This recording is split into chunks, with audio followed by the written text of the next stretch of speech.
J'ai une super anecdote à vous raconter. L'autre jour, j'étais dans mon bureau. Je viens de faire un décrochage attentionnel. Mais je vous rassure, c'était pour une fois volontaire. Ce sont, vous savez, ces moments où nous allons partir dans nos pensées pendant quelques instants.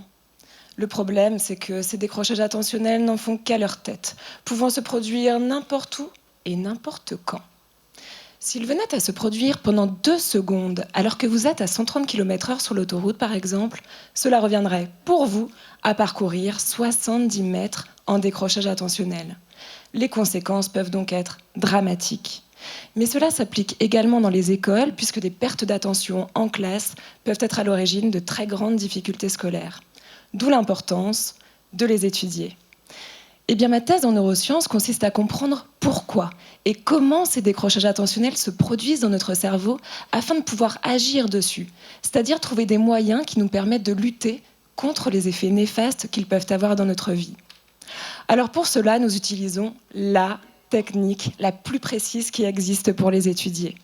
Et cette technique, elle consiste, pour les chirurgiens, à placer de petites électrodes de la taille d'une aiguille en profondeur dans le cerveau de certains patients épileptiques. Ces patients étant bien évidemment implantés pour des raisons médicales.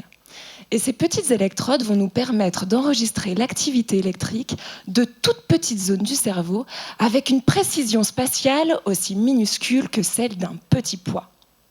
Alors pour vous expliquer comment fonctionne notre cerveau lorsque l'on est attentif ou pas, je vous propose d'être un petit pois un court instant, c'est-à-dire d'être pour chacun d'entre vous une toute petite zone d'un même et unique cerveau.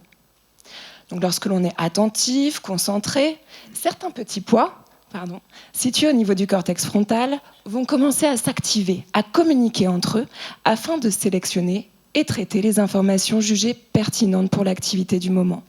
Mais au même instant, d'autres petits pois vont quant à eux se désactiver, c'est-à-dire se rendre silencieux. Cette compétition entre ces deux types de petits pois va nous permettre d'être attentifs. Eh bien, les premiers résultats de ma recherche montrent que lorsque nous avons un décrochage attentionnel, les petits pois qui devaient se taire vont en fait commencer à s'activer, à communiquer entre eux, ce qui va provoquer un brouhaha dans notre cerveau, nous amenant à basculer dans nos pensées. Encore plus intéressant, nous sommes les premiers à montrer que ces décrochages attentionnels peuvent être extrêmement brefs, de quelques secondes. Ceci indique que notre attention peut nous échapper beaucoup plus souvent qu'on ne le croit et représenterait jusqu'à la moitié de notre temps censé être dédié à l'activité du moment, c'est-à-dire pour vous, à m'écouter. Alors finalement, on peut dire que je vous aurais présenté ma thèse en 90 secondes. Merci.